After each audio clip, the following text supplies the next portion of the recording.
Are you aware, has any, or are you aware of any of the frozen money that Qatar holds being transferred already to Iran? Well, I'm not aware of that. I don't think anyone in our system has said that. So I don't know if you're responding to some news or anything that's out there, but as of right now, we're not aware of any money, nor have we agreed for any money to be transferred. Okay, so that all that money is still there? As far as, that's our understanding. And there's no agreement on that point, so that better be the case. Can you tell us more about the outcomes with the meeting with His Majesty the King today, please? It was very positive. Look, again, we just came, first of all, this is a long-term relationship. We've been here for decades, so this is not a new relationship between our countries.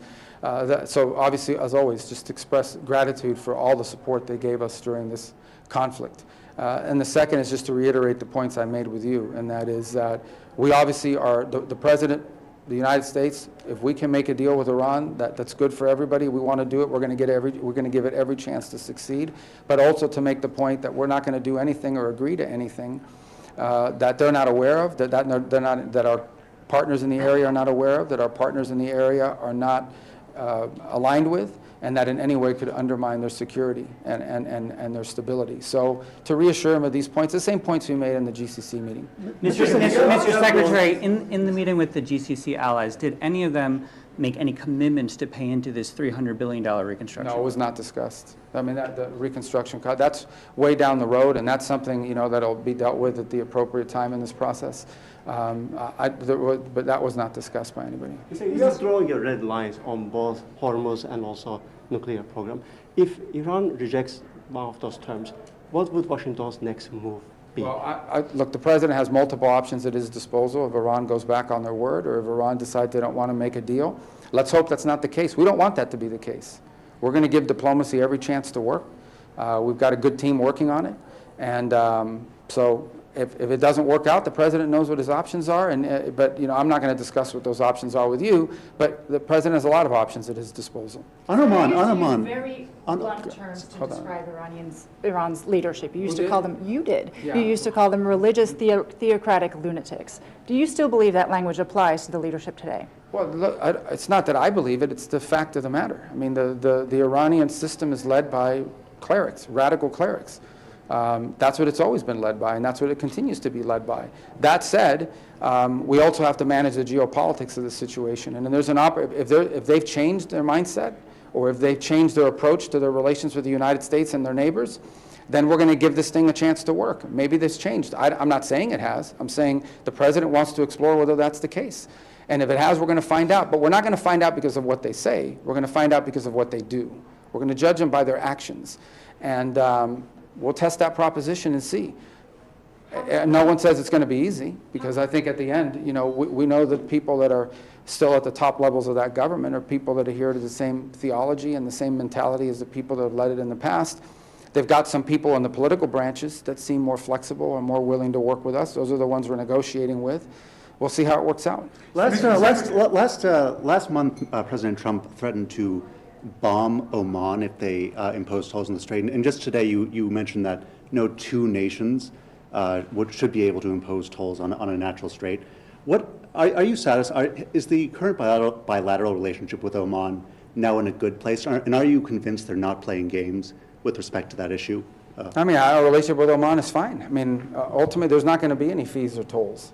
There's not going to be any, and they've signed, they were there in the meeting today, and they said it, that they're not in favor of a tolling system. So that's good. I'm glad to hear them say that. I do have to ask, because just a few weeks ago, there was the hypothetical threat to bomb Oman. So it didn't seem to be okay a few weeks ago. So yeah, I can only talk to you about today. And today they said in the meeting, and they signed on to the statement that said there isn't going to be any fees or tolls. And so I think that's good news that they signed on to that. Mr. Secretary, back to Venezuela, if I may. There was a stabilization process ongoing. Yeah. Obviously played a huge role in that. Are you worried that this earthquake could upend that process? Well, no, right now I'm not worried about that. Right now we're worried that there are people trapped in rubble. We want to help them get out. Some of those people have relatives that live in the United States, but no matter what, the United States has always responded to humanitarian crisis, especially in our own hemisphere. That's what we're focused on now. Obviously, earthquakes are not part of the stabilization process, but these are things you don't plan for. But we're faced with this, and now we have to respond to it, and we will in a very positive way. And we're glad to see that other countries in the region are stepping up. I mean, El Salvador, for example, and President Bukele has not had a relationship or a positive one with Venezuela. And he was one of the first to step up and offer assistance with the search and rescue team from El Salvador.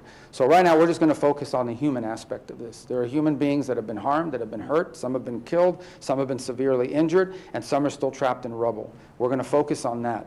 How that fits into the broader stabilization process, you know, I don't think we're analyzing it through that lens. Obviously, it's a setback in that regard, but we're going to get through it, and I think Venezuela is going to emerge stronger from it, despite the tragedy that it's confronting right now. Mr. Secretary, the MOU did not include a specific number of years during which Iran could not develop nuclear weapons. Should a final agreement have a specific number, and is the U.S. pushing for that? No, why would an MOU would not have that? Because the MOU is not a final agreement. An MOU just creates the construct and the outlines for a negotiation. And there's no doubt that as part of that negotiation, very specific terms like years and limits will be discussed, and that includes the mechanisms by which it's verified and enforced. But is there a number of just years heard the US this is morning pushing there for, is sir? negotiations will take place between GCC and Iran and Iraq regarding Hormuz. Do you support this kind? What's this now? I'm sorry. We just heard this morning there is negotiation will take place between GCC and Iran and Iraq regarding Hormuz. Do you support? I'm not aware of that. I've not seen that report. That wasn't discussed with me today, but I've not seen that report, so I can't comment on it. Mr. Go ahead. Is the GCC working on some direct agreement with Iran in order to ease tensions? Well, I can't speak for the communications. I mean, these countries on a bilateral level, I imagine, have always had communication. And for example, Qatar has been a key mediator in this regard. But as far as our MOU process that we're going to be involved in, what we discussed today is that there will be I hate keep using this term mechanism because it's now been used for everything, but there will be a system set up where every step of the way, as developments occur in both the technical and political talks surrounding the MOU, they will be included. We're going to make sure they're up to date on everything that's being discussed, on everything that's being considered, and we can get their points of view and their interests aligned with ours in that regard. Many coming here, you're Italian. Suffered the missile strikes Yeah, during the Bahrain. recent, yes. But there was no mention for that in the U.S. Iran memorandum of understanding. What would you comment on Well, that? look, I think there's a misunderstanding. A memorandum of understanding is not supposed to be like an all-encompassing document. It basically just creates the outlines for a negotiation process. And that's what the MOU did. I mean, it had some specific things about immediately reopening the straits and so forth. But what it ultimately does is create the outlines for a process of negotiation. Within that process, I imagine there'll be many things discussed. And on the specifics about the GCC, one of the things that was mentioned today, which is of great interest to them, is they want some sort of funding for reconstruction. They suffer damages. They want to be compensated for those damages. So I would imagine that as part of the MOU process and as part of their engagement with us in that process, that items such as that are going to come up. Okay? Your Italian counterpart canceled an engagement prior to your coming here because of the spike in tensions between President Trump and Prime Minister Meloni. Have you addressed that tension? Have you spoken to your counterpart? I spoke to him last Friday when he made, was it Friday or Saturday, whatever day they decided not to come. We have a number of agreements on critical minerals and other things that we are lined up, and those will be signed in due course, and we'll get through it. As well. I talked to him. I have a good relationship with him. He called me, told me he wasn't going to come to Miami. I was headed here anyway, so it worked out fine, I guess. I mean, it was unfortunate that an event like that got interrupted. I thought they should have still come, but that said, we had some agreements ready to sign. We're still going to get them signed soon. We'll just find a place to do it. Can you talk about this turn the page and rebuild trust between two allies? Yeah, I look. Our relations with Italy continue unimpeded at at every level, military level, other levels. Obviously, the president's very upset. He feels like not just Italy, but other countries in a time in which we were confronting a threat, not just to us, but more particularly to Europe. Many European countries did not step up and do enough. They weren't there. Italy, unfortunately, among that.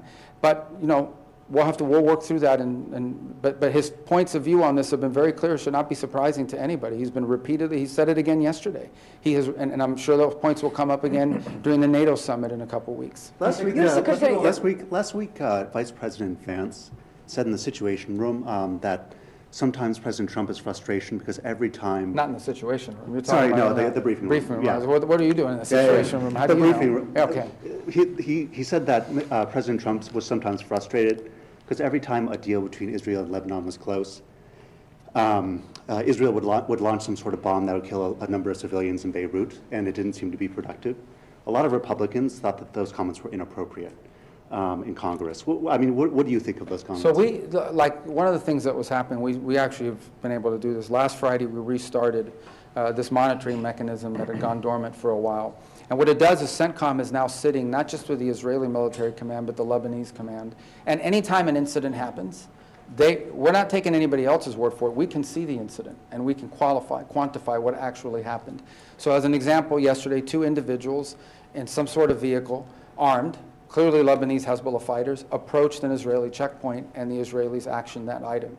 A week ago, if that had happened, you would just have a news report that 2 people in Lebanon have been killed by the Israelis. Now, we have fidelity that we actually know, not because they told us, but because we saw it.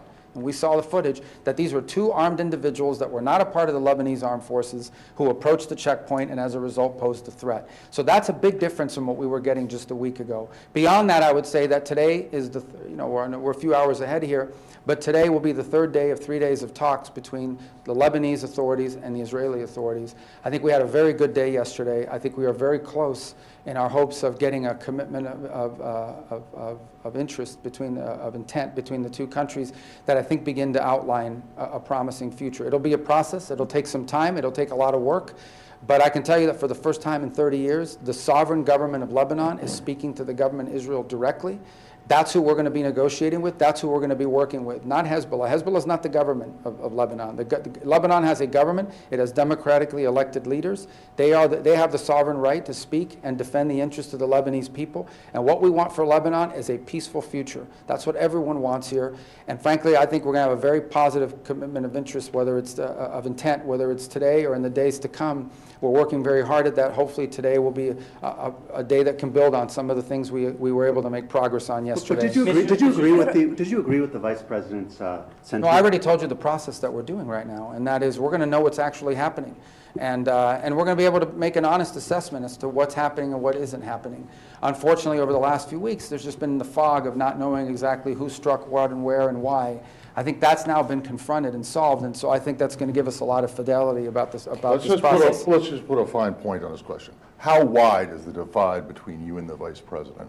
On what issue? On any issue. This administration, let me tell you something. Everyone here is aligned behind the President of the United States, every single one of us. The President of the United States makes the foreign policy of our country. And our job, we obviously give advice, we give counsel, we give opinions, but when the President of the United States is the one who is elected by the people of our country to conduct our foreign policy, the President makes these decisions, and all of us on his team, every single one of us works in lockstep very closely with one another to execute on the President's foreign policy. Everything we do is because the President's made a decision that it's going to be done. And one of the things I'm very proud of, I can't speak for every element of our government because I'm not involved in other aspects of our government, but one of the things that I'm the proudest of is that when it comes to foreign policy and national security, we have no drama, we have no games. We have a group of people that work very well together and closely to execute on the President's directives, which is why I think we've had good outcomes and good achievements, and we're going to continue to have good outcomes and good achievements. Everyone has an important role to play, and everyone is playing that role and doing it in a collaborative process. And I think that serves the President well, and I think that serves the country well. Of course, 2 of them are you. On the discussions with Iran, sir, as the country's top diplomat, do you not want more of a direct role in these talks, which have been, until now, really led by the Vice President and well, I think like I think that's just a silly analysis. So the Vice President is the second-ranking person in our government. It just shows you how seriously we take that endeavor. And we have a team of people that do work. I mean, I'm here today because they were overseas last week. We all have a role to play in this regard. So, I mean, I'm here. I've been here for 3 days. This is a key component of that. So, but that, I think that's a really silly question. The Vice President of the United States, other than the President, is the second most powerful person in our government. The fact that he's directly involved in this tells you the importance that our administration has given to this topic. So I think it's a very positive thing that he's involved in it. Mr. Secretary, you know that all the threats coming from Iran regarding Hormuz, its affect maritime traffic. How we can end this, even if they don't close it, but still affect navigation there? Well, it affects it because they've been blowing up ships and they put mines. That has to be dealt with directly. We want a lot of ships are moving now, but we need to get back to what the Straits looked like before this conflict because it's an international waterway. And that's what it's going to be, one way or the other.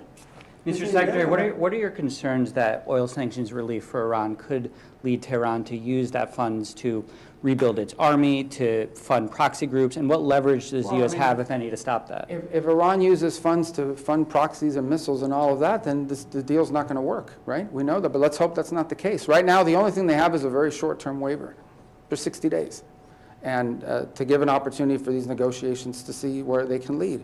I said it and I'll say it again. If Iran is interested in making a good deal and a real deal, the United States was open to doing it. If they're not, then the president will know that and he'll have options available to him. NATO question, please. Yesterday we learned that a NATO chief said in Washington that actually some allies did indeed help the U.S., like Italy and others did open up their bases to American jets. Iran today responded and they called NATO complicit. They are asking for, they're saying they are accountable for this U.S.-Iran war.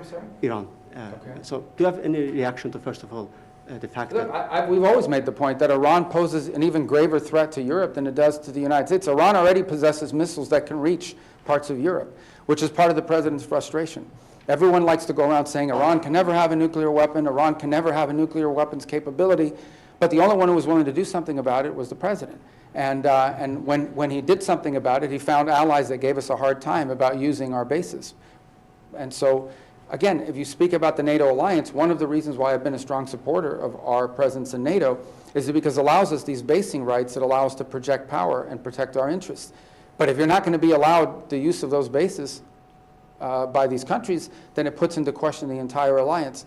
And as far as the president's concerned, he thinks, and he's rightfully thinks, that Iran poses as grave, if not more, a grave threat to parts of Europe than it does to the continental United States. And when he actually stepped forward and actually tried to do something about it, he didn't ask these countries to send their military to join us.